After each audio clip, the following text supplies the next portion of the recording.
Olá, bom dia, boa tarde, boa noite. Essa é mais uma aula sobre o processo de independência do Brasil, que vai dos anos de 1808 a 1822. É a terceira aula, tem outras duas aulas gravadas. E nessa aula eu vou falar sobre dois eventos: a Revolução Pernambucana de 1817, a Revolução Liberal do Porto, falei dois eventos, mas é mais, e a independência do Brasil, é muito relacionado com essa Revolução Liberal do Porto. Tá? Então, no fim da aula 2, eu tinha falado que a monarquia portuguesa, com Napoleão derrotado, ao invés de voltar para Lisboa, decidiu permanecer no Rio de Janeiro. Né? Lembrando que o Porto do Rio de Janeiro é responsável por grande parte da receita dessa monarquia, mesmo antes dela estar no Rio de Janeiro. Então, para eles, faz sentido ficar no Rio de Janeiro. E aí começa uma série de conflitos. Nesse caso aqui de Pernambuco, é um conflito entre portugueses do Brasil e portugueses de Portugal no Rio de Janeiro. Ficou confuso, né? Portugueses, que eu quero dizer que não tem brasileiro, tá? Não é tipo Brasil versus Portugal, esse sentimento de brasileiro. Assim. Não tem o país Brasil, que a gente conhece hoje, as fronteiras dos estados não são essas, né? Tem províncias, isso aqui em 1822 é um grande território indígena, tanto tradicionalmente como, de fato, a maior parte do território é indígena, com algumas ocupações portuguesas, principalmente no litoral, né? As províncias portuguesas. Então, sequer tem essas fronteiras do interior, assim, então é muito mais no litoral mesmo, e quando a gente fala da província de Pernambuco, por exemplo, a gente está falando muito mais de Recife e Olinda, né? E aí a monarquia está estabelecida na cidade de Rio de Janeiro e a região de Pernambuco se separa e faz uma revolução. Se você quiser pesquisar mais aí, Revolução Pernambucana de 1817, tá? Pesquisa aí para você conhecer um pouco mais, eu vou falar rapidamente sobre isso. A região de Pernambuco se separa do Império Português. Se separa do Brasil? Não. Se separa de Portugal. Existe Brasil? Não existe Brasil. Tá? Então, existe um Império Português com algumas províncias aqui na América, entre elas a de Pernambuco, e esta província se separa do Império Português. Qual que é a capital do Império Português? Rio de Janeiro. Não existe Brasil. O Brasil só vai existir como país, existe como região. Como país só vai existir depois de 1822. Tá? Então, uma dessas províncias se revolta e se separa. Por quê? Desde que a família real veio para o Brasil, em 1808, as capitanias, as províncias que estavam mais próximas do Rio, elas se sentiram beneficiadas, ou foram, de fato, beneficiadas pela vinda da família real. Né? Muito por conta de abastecer essa região do Rio de Janeiro, que ganhou um grande aporte de dinheiro. Né?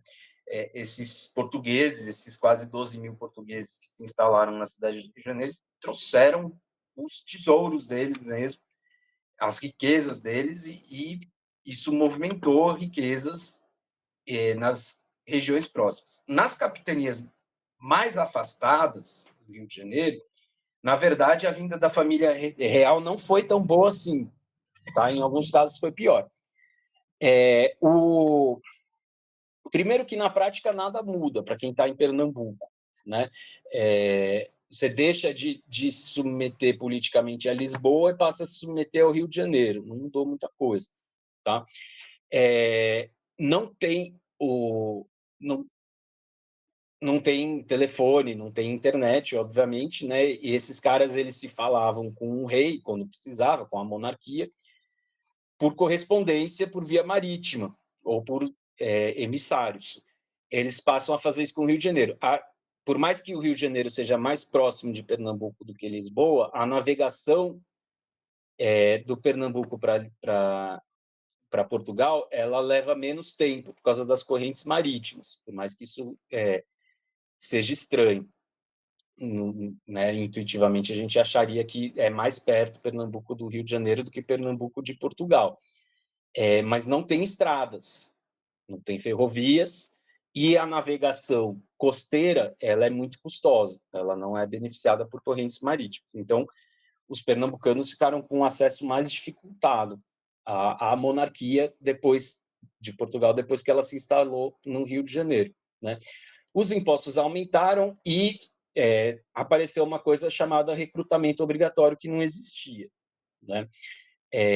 Para compor aí os quadros do exército da monarquia portuguesa instalada no Rio de Janeiro. Então, contra tudo isso, os pernambucanos se revoltaram. Quais pernambucanos? A bibliografia fala que é uma revolta, uma revolução mista entre elite e populares, mas ela é liderada pela elite de portugueses abrasileirados, né? Lembrando que não tem brasileiros, você tem os indígenas, você tem os afrodescendentes e você tem os portugueses no Brasil.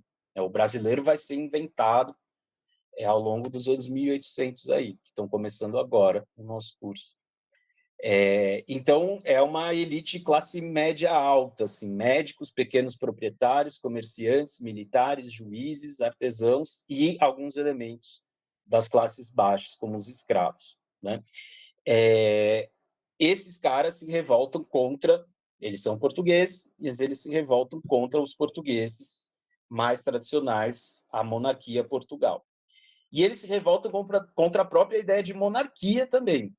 Eles instauram uma república, eles são influenciados pelos ideais da Revolução Francesa, né?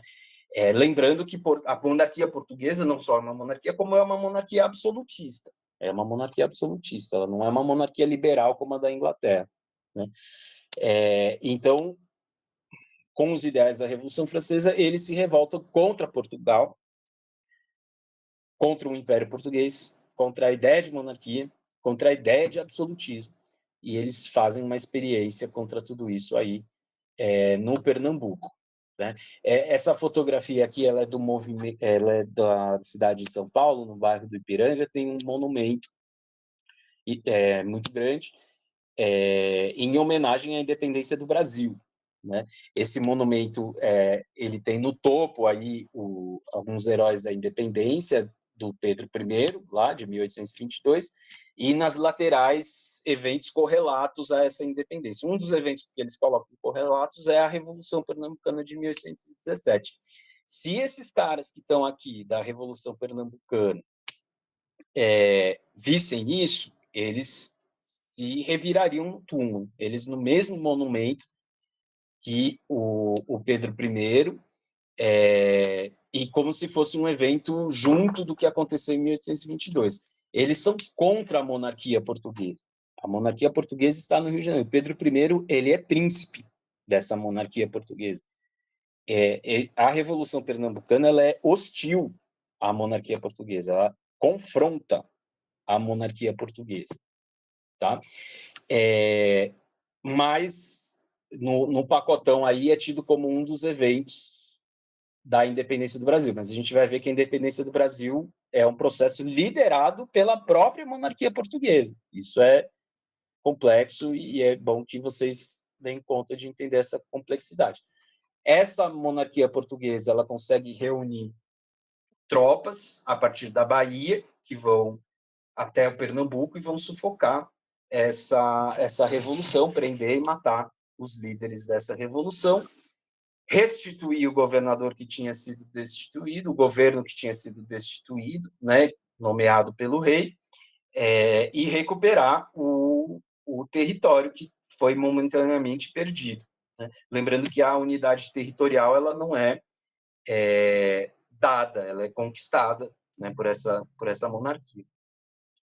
O outro evento é também para vocês consultarem aí, pesquisarem e se aprofundarem, a Revolução Liberal do Porto, de 1820, lá em Portugal. Aí a gente está falando, cruzou o Atlântico, a gente estava falando de Pernambuco, aqui na América, agora a gente está falando lá de Portugal.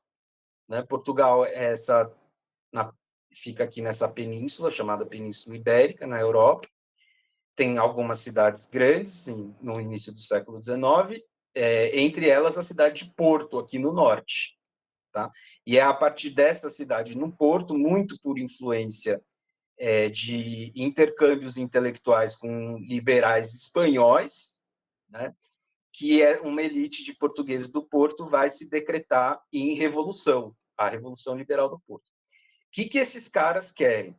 Esses caras querem implementar, por fim, ao absolutismo em Portugal. Início de conversa, eles querem por fim ao absolutismo em Portugal, né? Mas eles querem que seja monarquista. Eles querem que Portugal seja uma monarquia, a mesma monarquia de Bragança e Orleans, do Dom João VI, que está no Rio de Janeiro.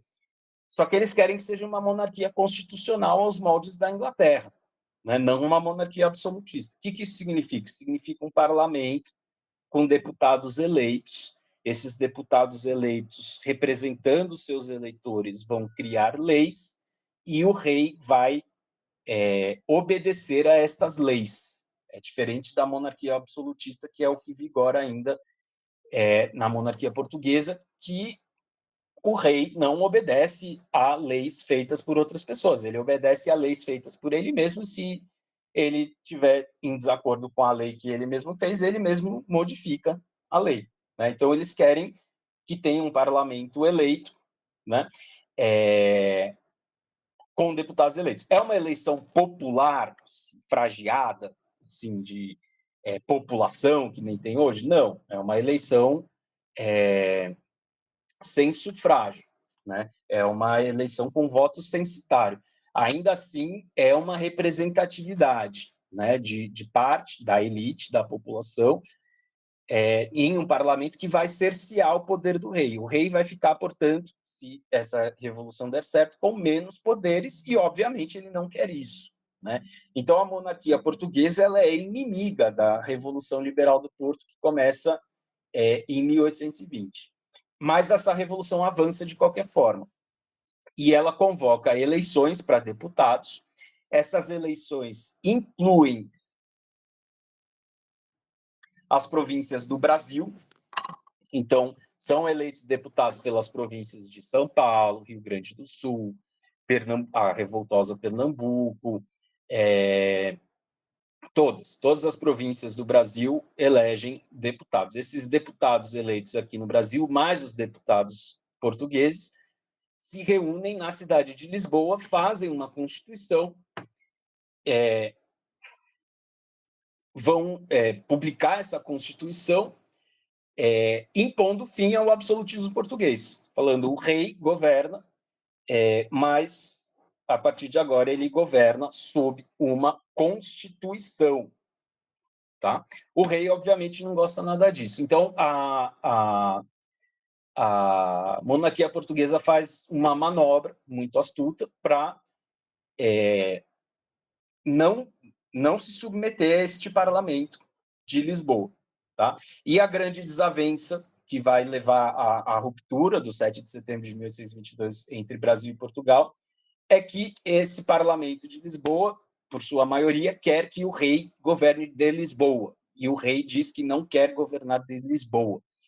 Fica essa briga, o rei vai voltar, não vai voltar, o rei vai voltar, o rei não vai voltar, o rei volta, mas deixa o filho, Pedro I, que é príncipe de Portugal, né? E esse filho, ele articula um movimento junto de algumas elites locais no Brasil, dizendo que a volta do rei para Lisboa significa a recolonização do Brasil. Só que não é a recolonização do Brasil. Por quê? Porque o exclusivo comercial ele já não existe desde 1808 e não tem nesses discursos desses parlamentares nenhuma reivindicação pela volta do exclusivo comercial entre Lisboa e o resto das províncias do Império Português, né? Então não tem recolonização do Brasil, né? O que tem é essa monarquia se negando a participar e a jurar essa Constituição e a se submeter a esse parlamento que inclui deputados brasileiros, né? Então, o Brasil se separa de Portugal, mas quem separa o Brasil de Portugal são os próprios portugueses, a própria monarquia portuguesa. Então, é uma manobra da monarquia portuguesa de separar o Brasil de Portugal, ficar no controle da monarquia do Brasil, sem se submeter a esse parlamento. E aí eles conseguem governar ainda de forma muito parecida com o absolutismo. Isso a gente vai ver nas aulas de primeiro reinado. Se o primeiro reinado é absolutista ou não é absolutista, é uma questão. Mas eles não se submetem ao parlamento. E o ponto central assim do liberalismo dessa revolução de 1820 era submeter o rei a um parlamento. E a monarquia portuguesa consegue se livrar disso, separando o Brasil de Portugal e deixando Pedro I no governo do novo país criado, que nasce como uma monarquia portuguesa, a mesma monarquia de Orleans e Bragança, só que com outro nome, agora chamado Império do Brasil, né? E aí vai ter o primeiro reinado. Então, nas outras aulas sobre isso, a gente fala sobre o primeiro reinado, o segundo reinado, esse período do Brasil monárquico. Abraço.